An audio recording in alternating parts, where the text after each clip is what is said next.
tudo bem com vocês? Mais uma semana de aula aqui comigo, professor Tomás. Vou te dar esse suporte em física para que você consiga fazer todos os concursos que você está pensando aí. Bom, na aula do vídeo anterior, nós estudamos sobre os conceitos fundamentais, conceitos básicos sobre a cinemática. Agora nós vamos aprofundar os nossos conceitos por trás dos movimentos. Então, sendo assim, vamos começar com o básico, que é o movimento retilíneo uniforme. O nome já diz o que esse conceito diz. É um movimento que está andando em linha reta, tá? A gente vai considerar que ele vai estar seguindo uma trajetória retilínea, ou seja, em linha reta, de forma uniforme. O que é ser de forma uniforme?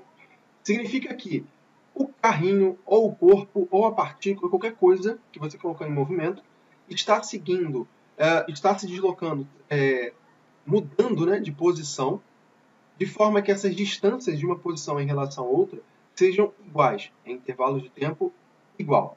O que eu quero dizer com isso? À medida que ele anda, ele está fazendo uma variação em relação, né, uma variação de deslocamento constante, uniforme, no intervalo de tempo uniforme. Resumindo, vamos supor que a cada 1 segundo você ande 1 metro. Ou, por exemplo, a cada 1 hora você está andando 70 km. Então, basicamente é isso. Quando eu considero que meu movimento é um movimento uniforme, eu estou trabalhando com variação de espaço igual no intervalo de tempo igual. Então, a cada um intervalo de tempo determinado, eu vou andar aquele espaço definido. Sendo assim, nós já definimos essa relação na aula anterior, que foi a velocidade. Então, quando eu trabalho com velocidade média, basicamente, eu estou trabalhando no movimento uniforme, no movimento retilíneo uniforme, que dá o seguinte: variação de espaço igual, no intervalo de tempo igual, eu tenho velocidade média. Mas, então, toda vez que eu estiver trabalhando com velocidade média, significa que a velocidade não vai alterar? Teoricamente, não. Teoricamente, ela não vai alterar. Quando a gente considera a velocidade média, está considerando o fato de que em todo aquele percurso, ele teve aquela velocidade. Podem haver variações na velocidade? Podem e vão ocorrer. Mas, de forma simplificada, nós não vamos considerar isso, porque isso é um estudo para frente, é um assunto para o próximo conceito, quando eu falo de variação de velocidade. Como não há variação de velocidade, a velocidade é constante, nós vamos trabalhar com movimento uniforme. E ele é muito simples de você entender, porque ele é representativo por uma equação de primeiro grau, uma função de primeiro grau, lá da matemática. E aí, como você está observando essas informações que você está vendo aí, é basicamente aplicar essa regrinha. Eu tenho a posição inicial, que nós já definimos na aula anterior, eu tenho a posição final, faço a variação, vejo o intervalo de tempo, tenho a velocidade média. Só que eu posso inverter um pouquinho. E aí eu posso tentar estudar qual foi o espaço ou as posições que esse corpo vai ter à medida que o tempo vai passando. A partir dessa equação que você está observando aí, que é o sorvete. Sim, o sorvete. O sorvete ele vai descrever a posição do corpo num intervalo de tempo, ou num tempo definido. Você vai saber onde aquele corpo vai estar a partir dessa aplicação dessa função horária, essa função da equação horária do movimento uniforme para aquele corpo. Bom, sendo assim, nós vamos definir aqui 2 pontos. O primeiro deles é o seguinte: se a velocidade for maior que zero, se a velocidade for menor que zero. Se a velocidade for maior que zero, você tem um movimento progressivo, ou seja, ele vai crescer à medida que o tempo passar. O que ele vai crescer? Não é a velocidade. A posição dele vai mudar de forma progressiva, vai aumentar.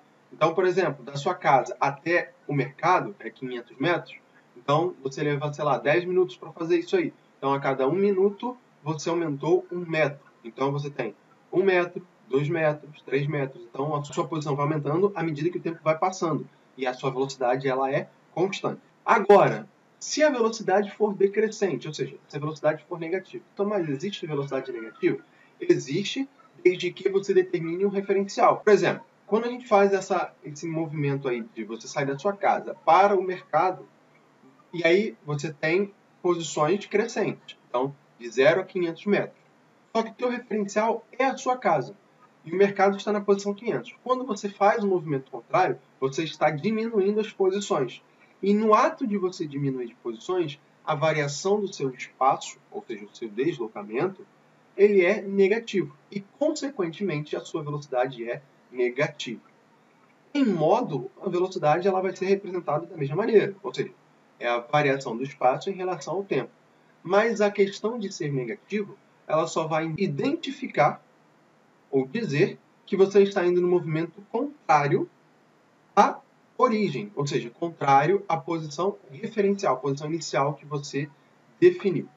E como a gente chama isso? De movimento retrógrado, ou seja, as posições diminuem à medida que você for andando. Simples assim, não tem mistério. Como eu falei para vocês, que a função horária da posição ou do movimento uniforme, ele é representativo por uma equação que tem características de equação de primeiro grau, eu posso pensar em trabalhar com gráficos. E é muito simples, que ele vai ser exclusivamente por uma reta. Então, quando eu trabalho com gráficos de primeiro grau, ou uma função de movimento uniforme, eu estou trabalhando com um gráfico linear. E é simples de você estudar, é uma reta. A partir de 2 pontos você consegue traçar essa reta. E é basicamente o que nós fazemos. A partir de 2 pontos eu consigo definir o meu movimento uniforme. Note que eu posso brincar um pouquinho com esse meu gráfico, ou com meus gráficos que você está observando aí. Se você olhar um pouco para a trigonometria e tentar associar a esse gráfico aí, olha que interessante. A variação do espaço sobre a variação do tempo, tirando pelo gráfico, você tem exatamente a sua velocidade. Então, por meio de um gráfico de primeiro grau, você consegue tirar todas as informações possíveis para descrever esse movimento. Então, a partir da maneira que está sendo explicado aí para você, que você está observando, você consegue tirar a velocidade. Só fazer uma relação de espaço sobre o tempo. Não necessariamente o texto vai falar, mas um gráfico vai dizer tudo, ok? Então, mas além disso, eu tenho uma outra maneira para facilitar o gráfico? Sim. Quais são? Vamos supor que, se a velocidade for positiva, o gráfico é crescente. Se a velocidade for negativa, o gráfico é decrescente. Mas e se a velocidade for nula? O que vai acontecer? O cara ele vai permanecer nessa posição indefinidamente.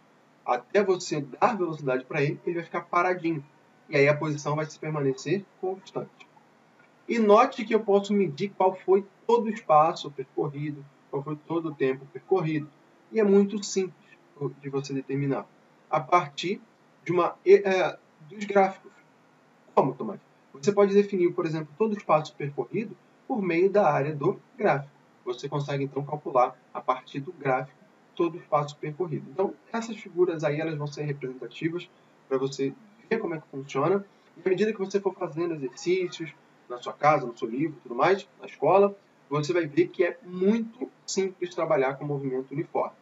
Então, mas tem como ficar difícil? Claro que tem. A gente sempre consegue dificultar. Mas se você tiver uma base sólida sobre o movimento uniforme, por maior dificuldade que você sinta em fazer exercício, você vai ter como fazer aquele exercício. Você ainda vai pensar um pouquinho mais, mas vai conseguir sair e resolver aquelas condições que a questão está pedindo. Ok? Bom, galera, essa foi a aula de hoje. Ela é muito rápida. Eu tento ser o mais simples possível para não gerar aqui um vídeo muito grande e ser muito maçante para você. Então, Tomás, eu não entendi nada desse vídeo. Tenta voltar. Se você não entendeu algumas definições que eu falei aqui, volta no vídeo anterior, que lá tem todas as definições que eu falei aqui, não aprofundei as suas definições. Então volta no vídeo anterior, trabalha um pouquinho mais, que você vai ver que não é um mistério. Bom, e aí, se você ainda persistir nessa dúvida, deixe seu comentário aqui que eu vou tentar te responder o mais rápido possível, ok? Muito obrigado pela sua atenção e até a próxima. Tchau!